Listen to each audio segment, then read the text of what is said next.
मोलरता में हम आज पढ़ने जा रहे हैं मिश्रण के लिए मोलरता निकालना या विलयन में और पदार्थ मिलाने पर मोलरता ज्ञात करना। ठीक है, तो हमारा टॉपिक है आज का बेटा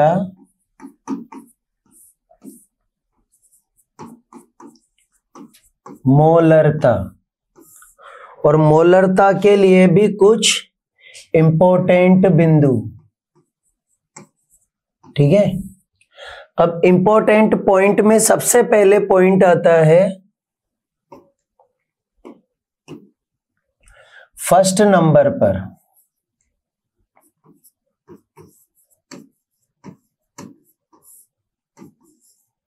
विलयन का आयतन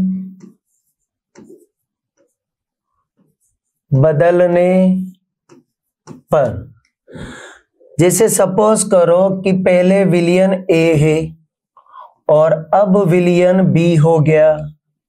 पहले इसकी मोलरता m थी और इसका आयतन v हो गया, तो या तो वो आपसे नई मोलरता पूछेगा या फिर वो आपसे नया आयतन पूछेगा। इस तरह का क्वेश्चन आ सकता है बेटा। ठीक है, तो एग्जाम्पल, ठीक है, एग्जाम्पल क्या कह रहा है बेटा कि 2m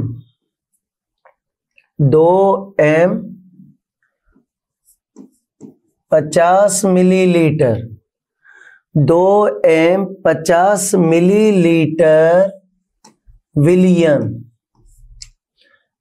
का आयतन 100 मिलीलीटर कर दें तो नई मोलरता क्या होगी। ठीक है, इस तरह के क्वेश्चन को करने के लिए क्या करें बेटा, MAVA बराबर MBVB, ये वाली ट्रिक आप अप्लाई कर सकते हैं। ठीक है, तो चलो ए के लिए मोलरता 2 है और ए के लिए आयतन 50 है। बी के लिए हमें मोलरता ज्ञात करनी है और आयतन दे रखा है 100 मिलीलीटर। ठीक है, अब इस सवाल को करके बताएं। तो कैसे, 2 × 50 बराबर m × 100, तो 100 को नीचे ले जाओ बेटा, तो m बराबर 2 × 50/100। ठीक है, तो ये कट गया इससे 2 से, ये आ गया आंसर 1। ठीक है, सीधा क्वेश्चन है, आगे पढ़ते हैं बेटा अपन। अब आता है मोलरता से मोल निकालना और मिली मोल निकालना। ठीक है, तो ये रहा मोलरता। मोलरता से क्या निकालना बेटा, मोल निकालना, और मिली मोल निकालना। ठीक है, मोलरता क्या होता है, मोल बटा लीटर, या फिर आप इसे लीटर को मिलीलीटर में बोलो तो मोल बटा 1000 मिलीलीटर। ठीक है, क्लियर यहां तक। अब ध्यान से समझना है ना बेटा, मुझे मोलरता से मोल निकालने, तो क्या करो बेटा, मोलरता को V लीटर से गुणा कर दो। उससे क्या होगा देखो आप, तो मोल बटा लीटर इंटू V किस में, लीटर में, तो लीटर से लीटर कट गया, तो फाइनल क्या बचा बेटा, मोल बचा। क्लियर यहां तक? आगे बात समझ में? ठीक है, इसका एक एग्जाम्पल करें।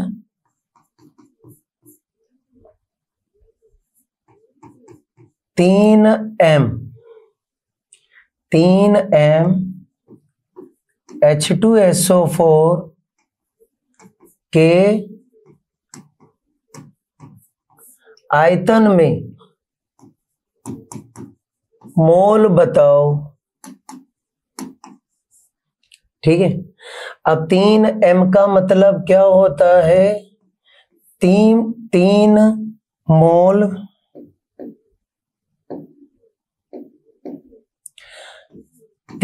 मोल बटा लीटर। अब 3, इसका मतलब क्या हुआ सर? इसे पढ़ें तो कि 1 लीटर में कितने मोल हैं? 3 मोल। ये लो सर। मिली मोल कैसे निकालते हैं? तो मोलरता को VmL वाले आयतन से गुणा कर दो।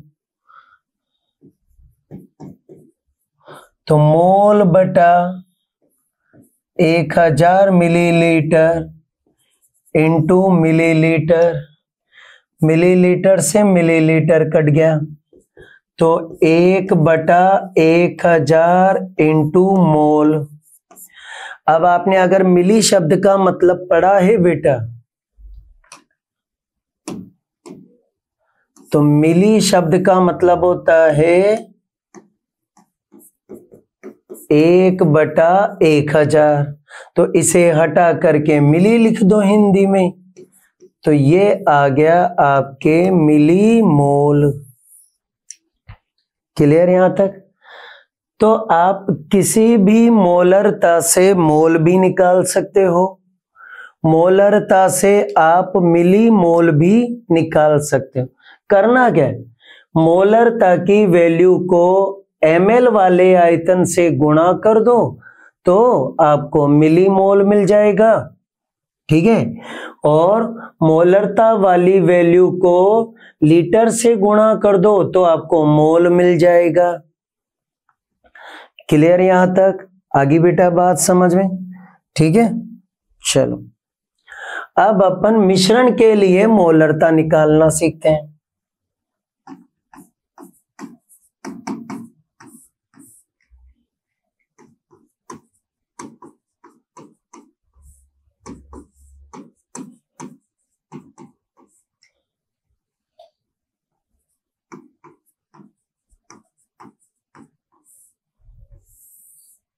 ठीक है, मिश्रण के लिए मोलरता कैसे निकालते हैं? तो पहले ये पता हो कि मिश्रण किस किस के लिए होता है बेटा। तो देखो आप, मिश्रण अम्ल में अम्ल मिलाने का होता है, क्षार में क्षार मिलाने का मिश्रण होता है, क्षार में अम्ल मिलाने का मिश्रण होता है। तो मिश्रण हो गए 3 प्रकार के। अम्ल में अम्ल मिला दो तो मिश्रण बन गया, क्षार में क्षार मिला दो तो मिश्रण बन गया, और क्षार में अम्ल मिला दो तो मिश्रण बन गया। अब ऐसे के सवालों में मिश्रण की मोलरता पूछता है बेटा, तो इसको मान लो A, इसको मान लो B, इसको मान लेते हैं A, इसको मान लेते हैं B, इसको मान लो A, इसको मान लो B। ठीक है,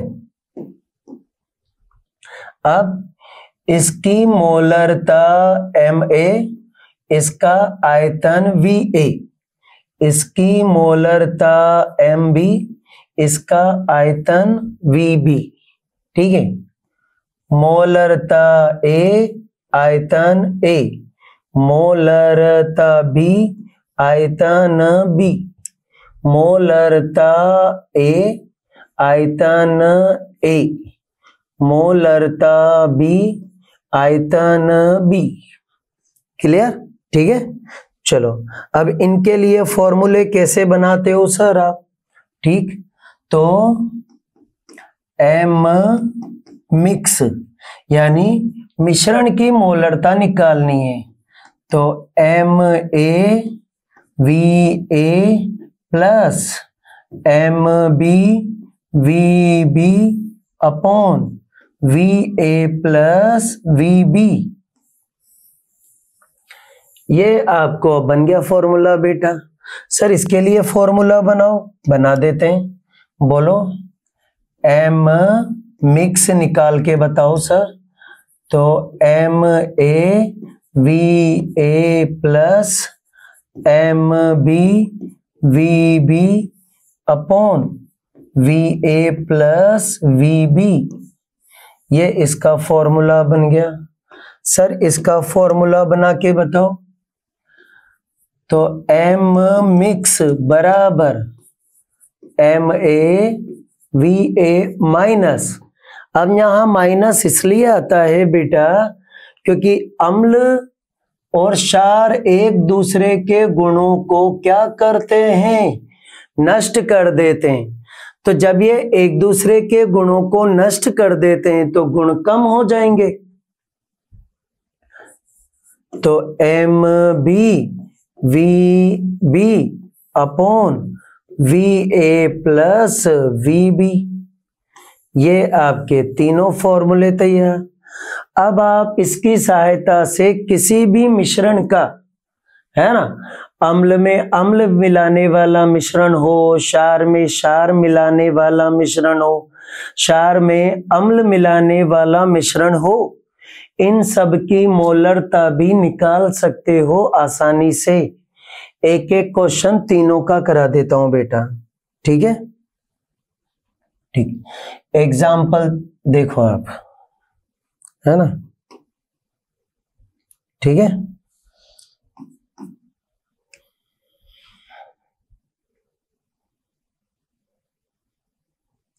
चलो एग्जाम्पल करते हैं।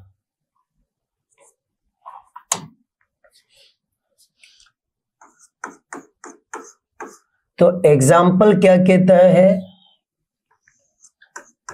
2m HCl के 60 ml व 4m H2SO4 के 40 ml को मिलाया है ना? और वो क्या पूछ रहा है बेटा आपसे कि इसका एम मिक्स ज्ञात करके बताओ, ठीक है? अब आप इसको 1 मान लो और इसको 2 मान लो और जमा दो बेटा। तो एम मिक्स बराबर M1 V1 plus M2 V2 upon V1 plus V2, ठीक है? M1 की वैल्यू बोलो बेटा। तो 2 V1 कितना आया? 60 प्लस M2 की वैल्यू बोलो बेटा 4, इसका V2 बोलो 40 बटा क्या आया सर?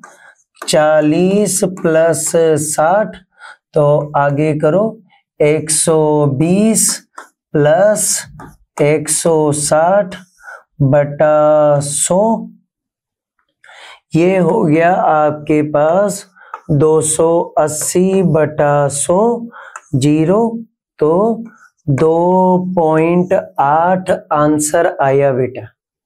कितना आया? अब मिश्रण की मोलरता क्या हो जाएगी? 2.8, ठीक है? पहले HCl वाले की मोलरता कितनी थी? 2, H2SO4 वाले की 4, लेकिन आंसर क्या आया? 2.8 मोल प्रति लीटर। याद रखना, मात्रक मोल प्रति लीटर। बोलो ऐसा सवाल किया जा सकता है? एक सवाल और करें बेटा। अब सवाल क्षार का करते हैं। 3 MnAOH कि हमने लिए इस बार 60 ml, ठीक है, और 5 MkOH के हमने लिए 40 ml। अब वो हमसे क्या कह रहा है यहाँ पर कि इन दोनों को मिलाने पर मिश्रण बना, और उस मिश्रण की क्या बताओ आप, मोलरता बताओ। क्या बताओ बेटा, मोलरता बताओ। क्लियर यहां तक? सवाल को करें तो ये रहा एम मिक्स। अब एम मिक्स कैसे निकालेंगे? तो 3 × 60 प्लस 5 × 40 बटा 40 प्लस 60, तो कितना आ गया होगा? 6 तिया 18 प्लस 4 पंजे 20, 200 बटा में 100, तो कितना हो गया बेटा? ये 380 के करीब हो गया। अब 0 से 0 आंसर आया 3.8। क्लियर? एक सवाल और करते हैं जिसमें अम्ल को क्षार से मिलाते हैं बेटा। तो नया क्वेश्चन, 4 MnAOH, 4 MnAOH का 20 ml लिया और इसमें मिलाया मैंने HCl जो अम्ल है बेटा, ठीक है, और ये 5 m है और इसका आयतन है 80 ml, ठीक है। अब देखो आप कि ये वाला पोर्शन किस में आएगा? क्षार में, NaOH क्षार होता है। ये वाला पोर्शन किस में आएगा? अम्ल में। तो अम्ल में क्षार मिला रहे हैं तो तीसरे नंबर की ट्रिक काम करेगी बेटा, है ना। तो एम मिक्स बराबर कैसे निकालेंगे? 4 × 20 माइनस 5 × 80 बटा 20 प्लस 80, तो कितना हुआ सर? ये 80, 8 पंजे 40, 400 बटा में कितना आ गया बेटा? 100। अब देखो बेटा, यहाँ गणित का इस्तेमाल नहीं करना है क्योंकि गणित में तो चिन्ह भी आते हैं, हमें तो यहाँ पर गुणों पर ध्यान देना है। तो ये वाले गुण किसके हैं? क्षार के। ये वाले गुण किसके हैं? अम्ल के। अब आप इसमें से देख के बताओ, अम्ल 400 आ रहा है, क्षार तो 80 आ रहा है। देखो आप, क्षार कितना आ रहा है? 80, और अम्ल कितना आ रहा है? 400। तो अम्ल की वैल्यू ज्यादा है, तो जो आपका मिश्रण बनेगा वो मिश्रण किसका होना चाहिए? अम्लीय। तो अब इस मिश्रण के नीचे क्या लिख दो बेटा? अम्लीय मिश्रण। क्लियर यहां तक? अब अम्लीय मिश्रण कैसे बना? तो देखो आप, 400 में से 80 गए तो 320 बटा 100, 0 से 0 कट गया, आंसर 3.2 मात्रक मोल प्रति लीटर। आगे यहां तक बात समझ में बेटा? अब हम देखो 4 बड़ी सांद्रताएं पढ़ रहे थे जिसमें से हमने मोलरता पढ़ी, मोललता पढ़ी। अब नॉर्मलता और फॉर्मलता को समझते हैं। तो अब हमारे टॉपिक आ गया नॉर्मलता, ठीक है, और अब हमारे दूसरा टॉपिक आया बेटा फॉर्मलता।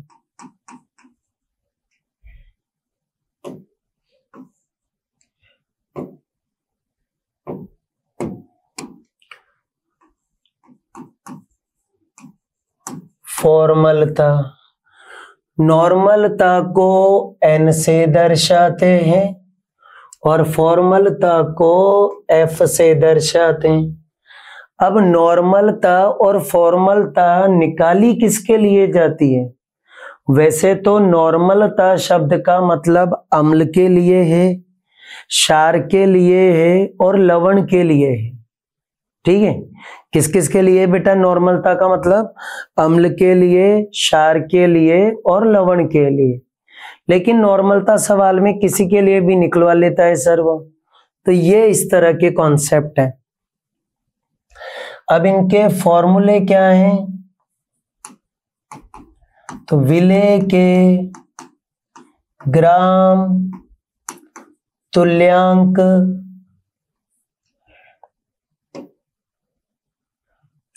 तुल्यांक की संख्या बटा विलयन का आयतन। ठीक है, ये यहां से अलग है। इसका क्या फॉर्मूला है सर? विलेय के ग्राम सूत्र भार की संख्या बटा विलयन का आयतन। ठीक है, आयतन यहां भी लीटर में चलता है, आयतन यहां भी लीटर में चलता है। ठीक है बेटा। अब एक बात देखो, अगर आपको दोनों के फॉर्मूले आते हैं तो परिभाषा बनाना बहुत आसान है। नीचे वाली राशि को 1 कर दो और बोल दो, तो क्या आएगा?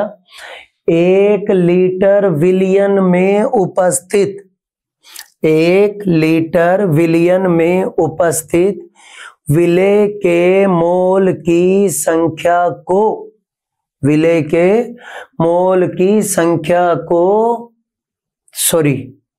1 लीटर विलयन में उपस्थित विलेय के ग्राम तुल्यांक की संख्या को नॉर्मलता कहते हैं। विलेय के ग्राम तुल्यांक की संख्या को नॉर्मलता कहते हैं। फॉर्मलता की परिभाषा बनाओ तो 1 लीटर विलयन में उपस्थित विलेय के ग्राम सूत्र भार की संख्या को फॉर्मलता कहते हैं। ठीक है, अब इनके मात्रक पर आ जाओ बेटा। तो इसका मात्रक आ गया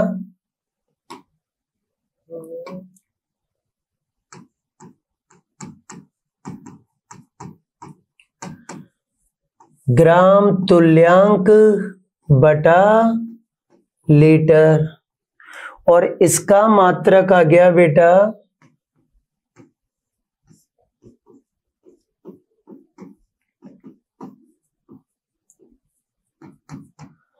ग्राम सूत्र भार बटा लीटर। ठीक है, अब अगर इनके मुझे क्या करने हैं? सवाल करने। तो सवाल करने के लिए सबसे बेस्ट तरीका बताता हूं बेटा। पदार्थ की ग्राम में मात्रा निकालो बटा, ठीक है, उसका तुल्यांकी भार निकालो और क्या करो? आयतन लीटर का भाग लगा दो बेटा। ठीक है, अगर आपको फॉर्मलता के भी सवाल करने तो देखो, पदार्थ की ग्राम में मात्रा बटा सूत्र भार इनटू आयतन लीटर में। अब आप सवाल करके देखो, तो अपन एक सवाल करें दोनों का। ठीक है, तो एक एग्जाम्पल है ना, ध्यान से समझना। ठीक, क्वेश्चन है 98 ग्राम H2SO4 को जल में घोलकर 500 ml का विलयन बनाया, 500 ml का विलयन बनाया, तो इसकी नॉर्मलता बताओ।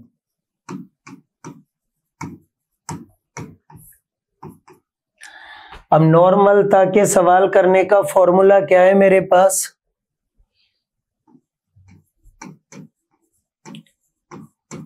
पदार्थ की मात्रा बटा तुल्यांकी भार इंटू आयतन। लीटर में हो तो कोई दिक्कत नहीं, मिलीलीटर में हो तो क्या करना, ऊपर 1000 लगा देना। अब H2SO4 का मुझे क्या चाहिए? तुल्यांकी भार आना चाहिए बेटा।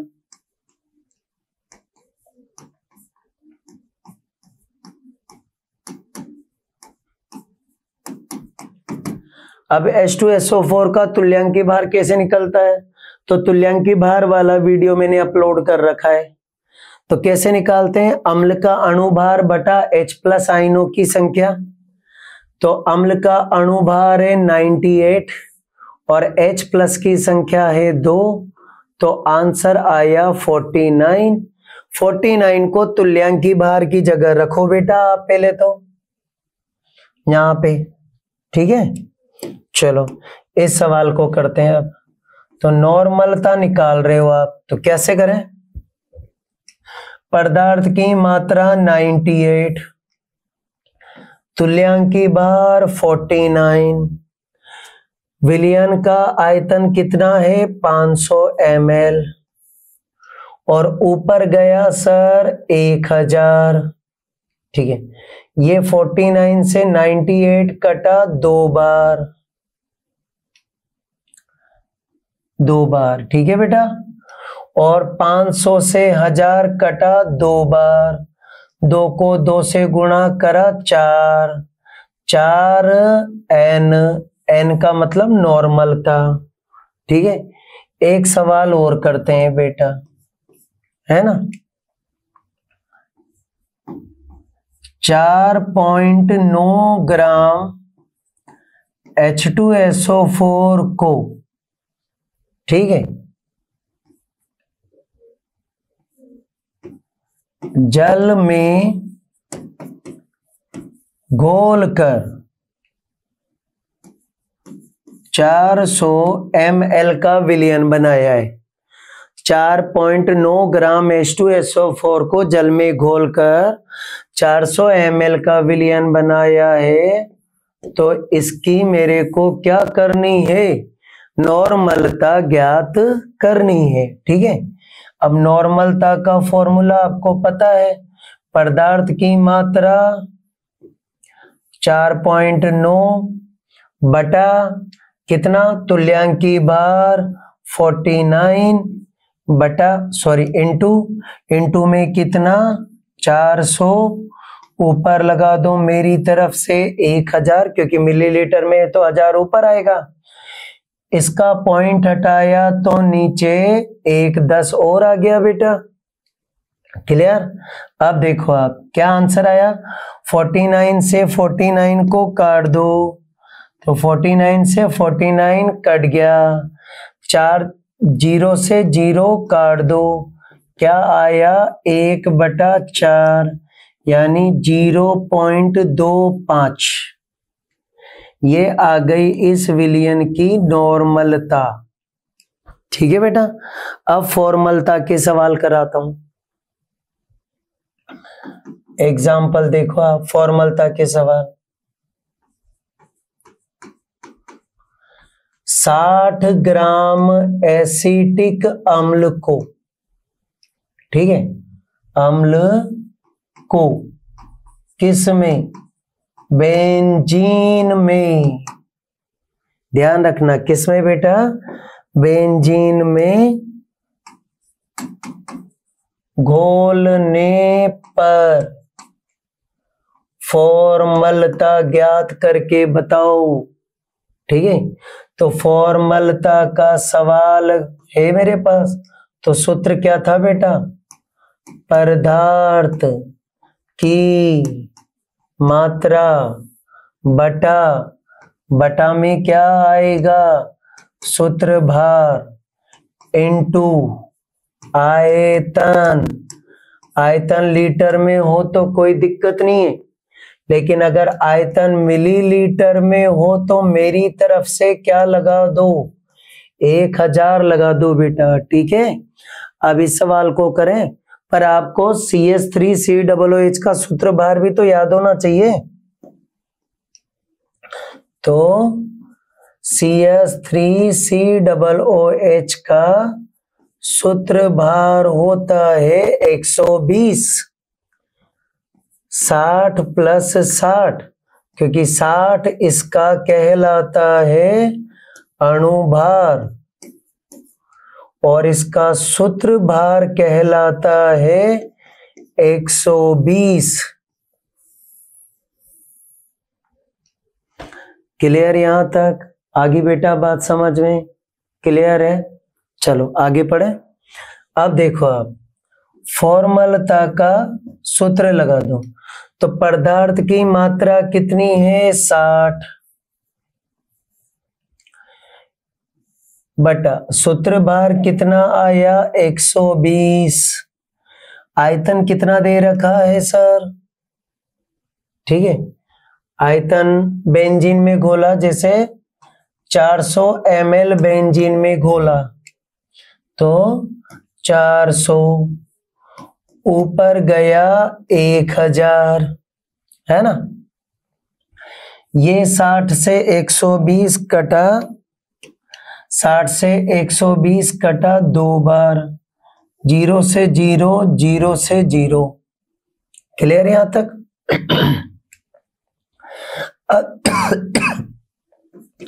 2 से 10 को काट दो 5, तो 5 बटा 4, 1.25 F आंसर। क्लियर? एक सवाल और करके बता देता हूं बेटा फॉर्मलता का। ठीक है, क्वेश्चन है ना? 90 ग्राम एसिटिक अम्ल को बेंजीन में, किसमें बेटा? बेंजीन में, बेंजीन में घोल कर, ठीक है, 500 ml का विलयन बनाया है किसी ने। अब वो पूछ रहा है कि इसकी फॉर्मलता क्या होगी, तो इसकी फॉर्मलता निकालते हैं। तो पदार्थ की मात्रा 90, सूत्र भार 120, आयतन 500, ऊपर गया 1000। ठीक है, अब 500 से 1000 को काटो 2 बार, 2 से ये 0 से 0 कट गया बेटा, 2 से 12 को काटो तो 6 बार, तो 9 बटा 6। फिर आप इसको काट दो 3 बटा 2, फिर इसको आप काट दो 1.5। इस तरह आप नॉर्मलता भी निकाल सकते हो और फॉर्मलता भी निकाल सकते हो।